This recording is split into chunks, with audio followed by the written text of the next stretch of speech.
Hola, ¿cómo están? ¿Quieren saber de qué se trata el impuesto a la ganancia mínima presunta? Bueno, acá les dejo un breve resumen. Como les decía antes, esto es simplemente un breve resumen, así que no vamos a ahondar mucho en cada uno de los puntos. La idea es que comparándolo a algún impuesto, ustedes puedan entender de qué se trata y si por alguna cuestión particular necesitan analizar algún caso específico, algún artículo les trae problemas, no se olviden que está el grupo de Facebook para que puedan plantear el caso y que lo resolvamos de manera práctica, a su vez que podamos compartir documentos. Pero veamos en sí de qué se trata el impuesto a la ganancia mínima presunta y yo, como lo anoté acá, decidí tocarlo de acuerdo a 5 puntos principales, más allá que después hablemos de otros. Uno tiene que ver con los sujetos que caen como sujetos pasivos del impuesto, otro tiene que ver con ciertas exenciones, otro tiene que ver con el caso del inmueble rural, con la evaluación de los inmuebles rurales y con los activos que son considerados no computables.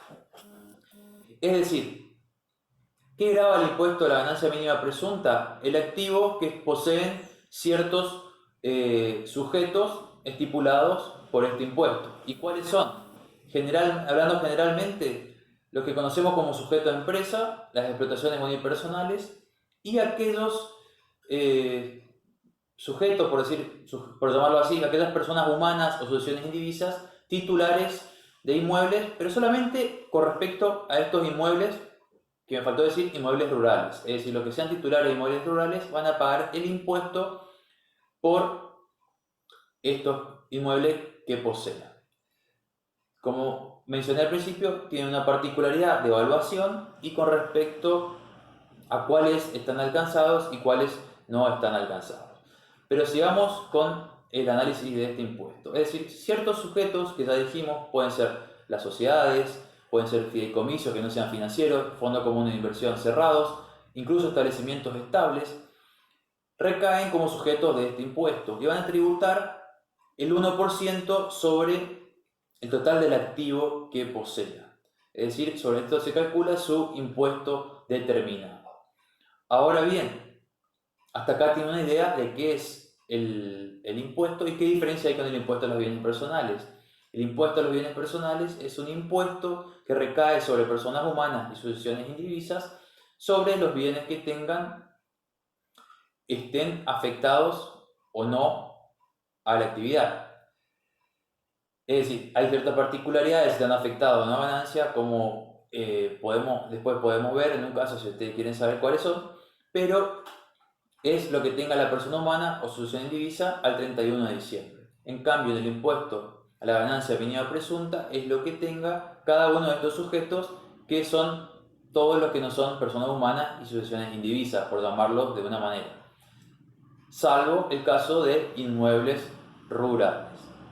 Entonces, una vez que sabemos esto, tendríamos que pasar a la evaluación de estos bienes, cosa que es muy similar, en algunas partes se refiere al impuesto a las ganancias, así que eso se lo dejo para ustedes, no viene al caso analizar punto por punto, y pasemos directamente a otra de las cuestiones que sí van a afectar la determinación del impuesto, y son tanto las exenciones como un mínimo exento que establece, es decir, incluido dentro de las exenciones. Es decir, obviamente, cuando una sociedad o un fideicomiso o un fondo común de inversión posea participaciones de otra, digamos, de otra sociedad, o mejor hablando de otro sujeto que ya tributa el impuesto, esas participaciones van a estar exentas del impuesto. Para que se haga una mejor idea, si una persona que tributa el impuesto aporta un bien a un fideicomiso, ese fideicomiso no va a tener que, ese bien no va a tener que ser tenido en cuenta a la hora del cálculo del valor de activos del fideicomiso. Por otro lado, cuando les hablaba del mínimo exento, la ley dice que si no llega a 200.000 el valor del activo, va a estar exento, pero si lo supera, va a tributar por todo el valor. Con una pequeña aclaración, que si tenemos inmuebles en el exterior, es decir, bienes en el exterior, nos dice que va a haberse incrementado ese importe en la proporción que aumente nuestro activo por incorporar esos bienes del exterior. Es decir, si tenemos un importe de bienes en el país de 300.000 y por incorporar los bienes del exterior llegamos a un importe de 500.000 y vamos a tener un aumento del 40% en el valor de los activos. Por lo tanto, ese mínimo exento se aumentará en un 40%, por llamarlo de alguna manera, decimales más, decimales menos, cuando estoy haciendo un cálculo estimativo mentalmente. Entonces, esa es otra cuestión, el mínimo exento. Por otro lado, en el impuesto a la ganancia mínima presunta, tenemos el caso de activos que no son computables para el cálculo. ¿Cuáles son estos? Tenemos el caso de, ¿cómo podemos decirlo? Los bienes muebles amortizables de primer uso. Pero quedé pensando porque también se consideran de primer uso las importaciones que yo haga. Es decir, la importación que traiga, por más que sea de un bien usado, se va a considerar de primer uso, ¿no es cierto? ¿Qué más? Es decir, ¿qué más podemos incluir? Podemos incluir a su vez a los reproductores, ¿no es cierto?, que se consideran como bienes de uso a los fines del impuesto a las ganancias. ¿Y qué otra cuestión se considera no computable? Tenemos las inversiones en construcciones, como dice la ley acá. Van a ser no computables el valor de las inversiones en la construcción de nuevos edificios o mejoras, ¿no es cierto?, en el ejercicio que se efectúen en su caso y en el siguiente. Es decir, si son parciales en ese y si lleva más de un ejercicio en este y en el siguiente. Y en el caso de los bienes muebles amortizables, también. Después hace un caso de una mención de algo que nos va a complicar mucho, pero no viene en este caso, y dice que no, digamos, que no van a ser tenidos en cuenta para el mínimo no exento, no sé por qué lo nombra acá, pero lo había nombrado antes, el caso de bienes inmuebles inexplotados. Es decir, que si yo tengo bienes inmuebles inexplotados, no voy a tener que considerarlo para el cálculo del mínimo exento. Es decir, van a estar grabados siempre. Así que nos queda inmuebles rurales. Vimos el caso de no computable, vimos el caso de los sujetos, vimos el caso de las principales exenciones. Después, si cada uno se quiere detener en alguna y hacer una pregunta, no hay problema. Pero seguimos viendo en qué diferencia el impuesto a la ganancia de otro impuesto similar, que es el impuesto a los bienes personales. Para entender específicamente el tratamiento que se le da a los inmuebles rurales con respecto a si están grabados o no para personas humanas, tienen que ver la nota externa número 5 de la FIP, que es la que estoy buscando para decirle cómo dice. Dice inmuebles rurales, aclaraciones sobre su tratamiento. Y bueno, esto va a depender de si el inmueble rural que tiene una persona está incluido dentro de su explotación unipersonal o no, ¿no es cierto?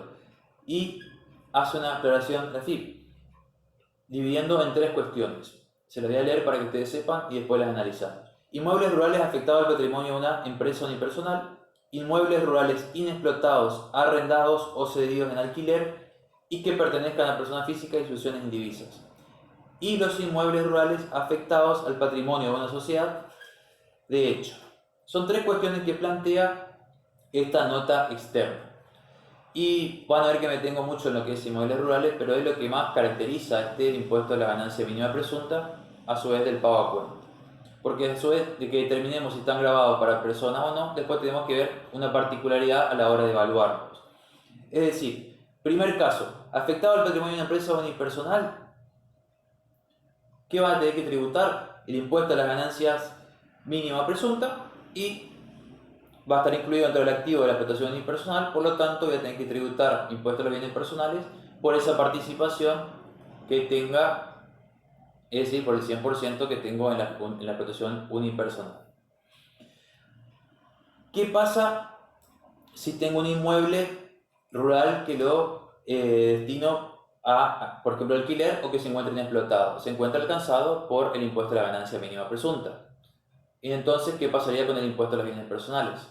Se encuentra exento, como dice la ley, de impuestos a bienes personales. Es decir, lo que está grabado en mínima presunta no está grabado en el impuesto a los bienes personales. Y acá le quería hacer una pequeña diferenciación para que vean con el primer caso. ¿Qué pasa si tengo un inmueble dentro de una explotación unipersonal? Y estaría pasando algo que trajo muchos conflictos, una doble imposición, tanto como inmueble que forma parte de una explotación unipersonal y a su vez tributando participación sobre una explotación unipersonal que tiene un inmueble rural adentro. Por otro lado, si yo tengo el inmueble rural por fuera y simplemente está inexplotado o lo destino a locación, va a estar exento del impuesto a los bienes personales. El caso de la sociedad de hecho no es muy... no le tomo mucha importancia en este caso, después si ustedes lo quieren leer, bueno, lo miran, está la nota externa número 5.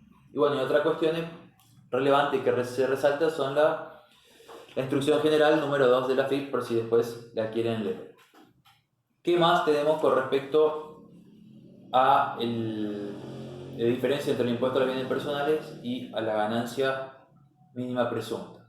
Que si se encuentra alcanzado el inmueble rural, nos dice que a la hora de evaluarlo podemos hacer una cierta deducción. ¿De qué? Del 25% del valor de la tierra libre de mejoras o de 200.000 pesos. El que sea mayor. El que sea mayor lo vamos a poder deducir. Ustedes se preguntan, tengo varios inmuebles rurales. ¿Sobre cuál me puedo deducir? ¿Me puedo deducir sobre todos o me puedo deducir solamente sobre uno? Bueno, la cuestión se soluciona diciendo que sobre cada inmueble que sea titular el sujeto, sobre este va a poder tomarse esta deducción del 25% de la tierra libre de mejoras. ¿Dónde encuentran esto que habla de la deducción? A la hora de evaluar los inmuebles rurales en el artículo 4, inciso A, punto 4. ¿No es cierto? 25% de la tierra libre de mejoras o 200.000. Bueno, recapitulando, vimos que hay ciertos activos que son considerados no computables, es decir, los que son bienes muebles amortizables considerados de primer uso, dentro de los cuales entran la hacienda considerada reproductora, en ese año y en el siguiente. Las inversiones realizadas en ese año y en el siguiente. Y algo que me faltó mencionarles son los fondos pendientes de integración por parte de los socios. No se consideran activos. Tampoco se va a considerar activo, obviamente, el saldo técnico de IVA. Tampoco vamos a tener en cuenta el tema de lo que son dividendos y demás participaciones en las sociedades. Y como les mencioné, va a estar exenta cualquier tipo de participación que se haga de un bien por el cual el titular ya está tributando el impuesto, como es el caso del aporte que haga un fiduciante a un fideicomiso alcanzado por el impuesto.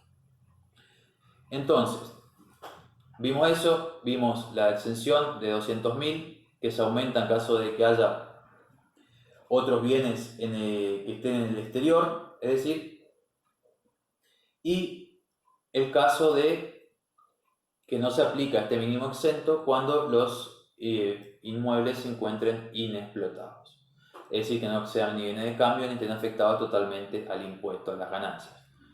Por lo tanto, una vez que llegamos al impuesto determinado, como este impuesto se creó para estimar una ganancia presunta, era totalmente ilógico e irracional que tengamos que pagar impuesto a la ganancia mínima presunta e impuesto a las ganancias. Lo que se dice es que constituía pago a cuenta del impuesto a las ganancias o bien impuesto a las ganancias como pago a cuenta de ganancia mínima presunta. ¿Qué quiere decir esto? Que si el impuesto a las ganancias era mayor que el impuesto a la ganancia mínima presunta, no iba a tener que tributar nada, ¿no es cierto? Porque al pagar impuesto a las ganancias, podríamos decir que estoy pagando el impuesto a la ganancia mínima presunta, no hay que pagarlo, es menor. Ahora, si el impuesto a la ganancia mínima presunta me daba mayor, el impuesto a las ganancias actuaba como pago a cuenta y por eso tenía que pagar una diferencia. Después se pueden ir planteando diferentes cuestiones de cómo, si realmente se ingresa ese importe o no se ingresa. Si les interesa ver un caso de cómo va pasando a través de los años, me lo comparten, me lo comentan y lo analizamos. Pero la idea era que entiendan la diferencia entre otro impuesto patrimonial y este impuesto sobre los activos de sujetos que realizan actividades grabadas.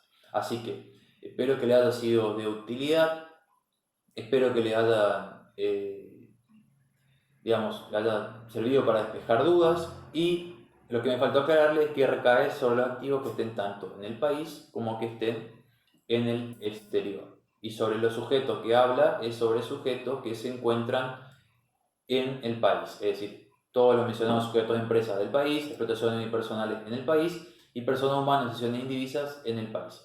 Cualquier otra cuestión particular que les surja de leer la ley, me la preguntan, me la consultan y espero que este video les haya servido especialmente para aquellos que me pidieron ganancia mínima presunta. Y bueno, nos estamos viendo en otro video.